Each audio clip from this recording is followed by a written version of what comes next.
We talk a lot about the 22 teams that are headed to the bubble in Orlando, Florida for the NBA end of the regular season, then through the playoffs. But that leaves 8 teams out that now have nothing to do until next season begins. Got Ryan Knaus, Steve Alexander. So, Ryan, we'll start with you and look at those 8 teams. Who might this benefit the most by saying, you know what, that season, we're done? I think an easy one to point out is the Golden State Warriors, right? You've got a veteran team who had the worst record in the West. They're going nowhere fast, had no incentive to play Steph Curry, no incentive to play Klay Thompson, even if he was physically ready to return. Draymond Green just needs all the rest he can get. They're looking to 2020-21. They're not interested in playing this season. And if they had gone to Orlando, every Warriors beat writer to a person said basically they're just going to play the young guys and the veterans are going to sit out anyway. So now they get to do that for months and months, rest up, and try to revamp and come back next year as a championship contender. So I think they clearly benefit from the early hiatus of the season for them.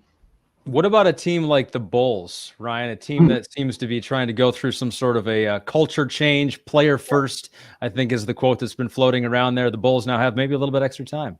That's very true. And the opposite end of the spectrum, not a veteran team. This is a team in a rebuild who just hired a new executive VP, just hired a new general manager, probably going to fire Coach Jim Boylan. It seems like the writing is on the wall there.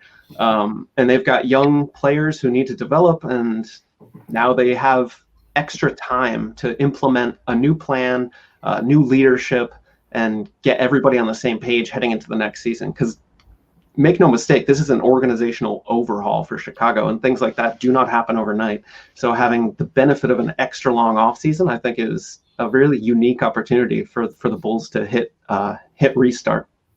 But we understand NBA players and NBA coaches want to play and they want to coach out there. And if there are games, they want to be involved. So I'm sure some of these teams are disappointed. We've heard quotes of the such. Steve, when you look at those teams left out, what comes to mind?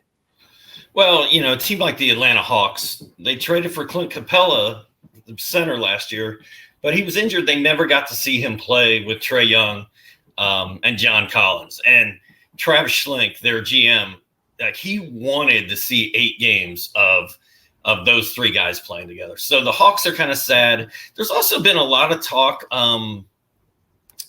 about, these teams, these 8 teams that don't get to play. Like, what is that how far is that going to set them back heading into next season, which is probably going to start in December? So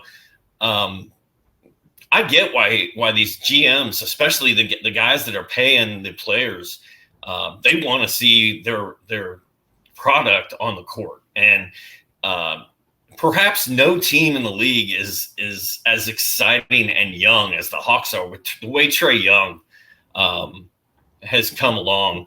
I mean, he's just been unbelievable.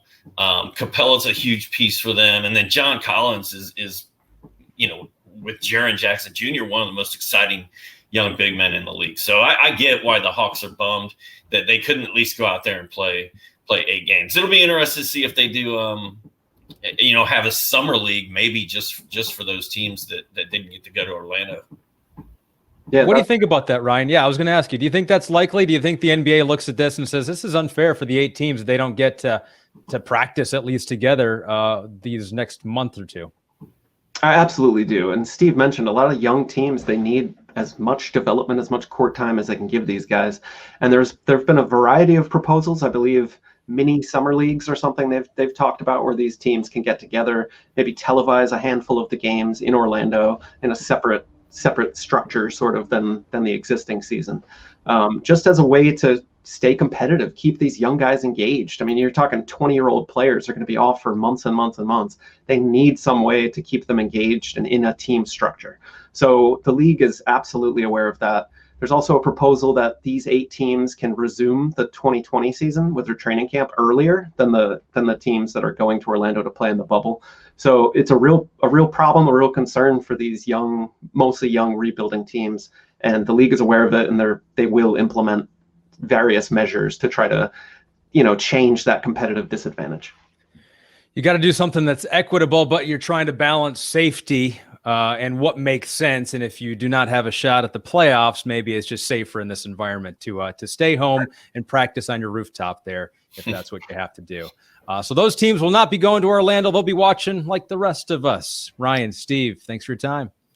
Thanks, Ahmed.